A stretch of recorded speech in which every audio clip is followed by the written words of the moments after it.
कहते हैं कि दुनिया में मन सबसे ज्यादा शक्तिशाली चीज होती है। अगर किसी चीज को तुम पूरे मन से चलो तो तुम उसे हासिल कर सकते हो, ये मैं नहीं कहता।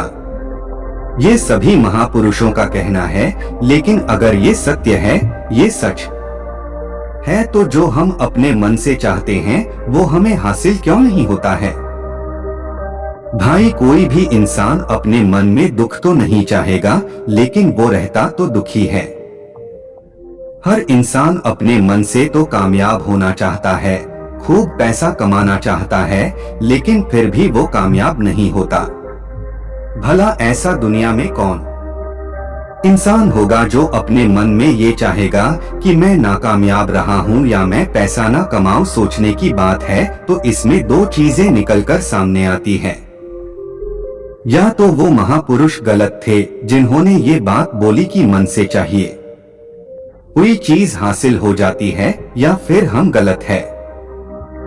आज की कहानी जो मैं आपको सुनाने वाला हूँ उसमें आपको एक ऐसा मंत्र मिलेगा। उसे समझने के बाद आपको एक ऐसा मंत्र पता चलेगा जिससे आप ये समझ पाएंगे कि अपने मन से कोई भी चीज कैसे करवाई जाती है। मन में किसी भी बात का बीज कैसे बोया जाता है, ये इस कहानी से आपको अच्छी तरह से समझ में आ जाएगा, और इससे आप ये भी समझ पाएंगे क्या आकर्षण का नियम लॉ ऑफ अट्रैक्शन कैसे काम करता है। कहानी छोटी सी है लेकिन बहुत ही गहरी है। इससे पहले कि आप इस कहानी में खो जाएं, इस चैनल को सब्सक्राइब जरूर कर लें। तो चलिए कहानी शुरू करते हैं। एक बार की बात है, एक आदमी के जीवन में सिर्फ दुख थे। वो जो भी काम करता उस बेचारे को वो काम पूरा ही नहीं होता। घर में आता तो घर में क्लेश बना रहता। किसी से कोई मदद मांगता तो कोई उसकी मदद नहीं करता। ऐसा लगता था कि चारों ओर से दुखों का पहाड़ उसी पर टूट पड़ा है। उसे समझ नहीं आ रहा था कि मैं इन दुखों से पार कैसे पाऊं। वो दिन रात यही सोचता रहता कि अपने दुखों से छुटकारा कैसे पाना है। इसी कारण से वो रात में सो भी नहीं पाता था।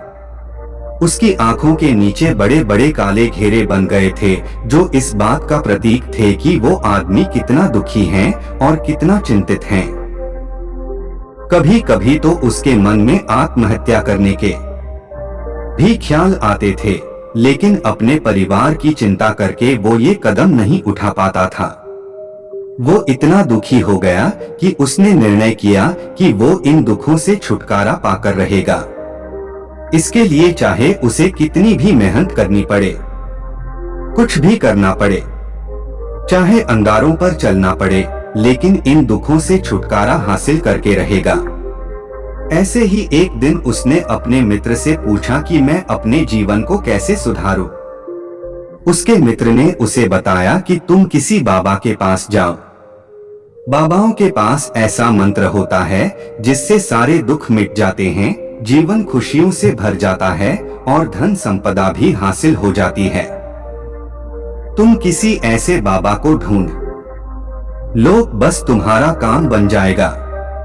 उस आदमी के मन में ये बात पूरी तरह से पक्की बैठ गई कि कोई बाबा ही मेरा दुख दूर कर सकता है, और इसीलिए उसी किसी भी बाबा के बारे में पता चलता तो वो उस बाबा के पास पहुंच जाता।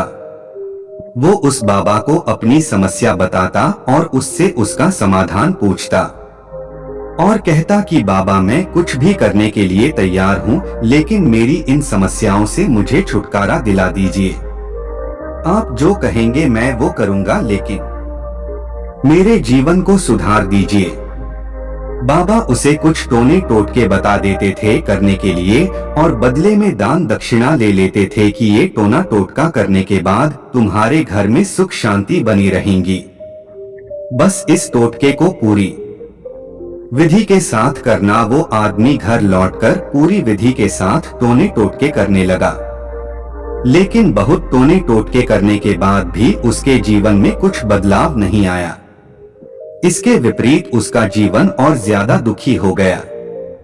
जो भी बाबा उसे टोना टोटका देता था, वो बदले में उससे दान दक्षिणा लेता था, जिससे उसका धन भी धीरे धीरे खत्म हो रहा था।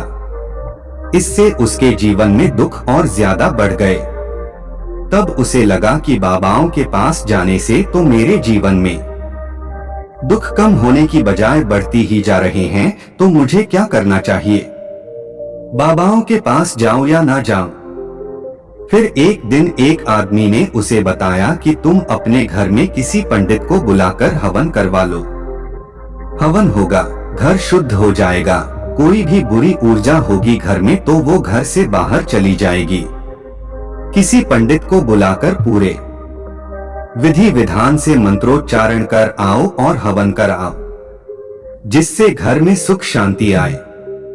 उस आदमी के मन में यह बात बैठ गई और उसने एक पंडित को अपने घर पर बुलाकर हवन करवा दिया। हवन अच्छी तरह से संपन्न हुआ। बदले में पंडित ने भी अच्छी दान दक्षिणा ली और उसके बाद वो वहां से विदा हो गया। लेकिन कुछ दिनों के बाद उस आदमी को महसूस हुआ कि उसके जीवन में अब भी कोई बदलाव नहीं आया है। अब वो आदमी पूरी तरह से दुखी हो गया और ज्यादा परेशान हो गया। अब तो उसे लगने लगा था कि मेरे जीवन में से दुख कभी खत्म ही नहीं होंगे, और यही सोच सोचकर उस आदमी का बुरा हाल हो गया था। फिर एक दिन उसे अपने मित्र से एक ऐसे बाबा के बारे में पता चला जो समाधान बताने के लिए कोई दान दक्षिणा नहीं लेता था। उस आदमी को लगा कि ये बाबा दूसरे बाबाओं की तरह नहीं हो सकता, क्योंकि ये दान दक्षिणा तो लेता ही नहीं, और अगर दान दक्षिणा नहीं लेता तो ये सच में कोई सिद्ध बाबा होगा। और यही सोचकर वो उस बाबा के पास पहुंच जाता है। जब वो आदमी वहां पर पहुंचता है तो वो बाबा ध्यान में बैठे हुए थे। ये देखकर वो आदमी वहीं पर चुपचाप बैठकर ध्यान से बाहर आने का उनका इंतजार करने लगा। थोड़ी देर बाद बाबा ने आंखें खोली तो सामने एक दुखी और परेशानी। अगला पार्ट देखने के लिए तैयार रहना कल शाम 7 बजे इसी चैनल पर। तब तक के लिए नमस्कार।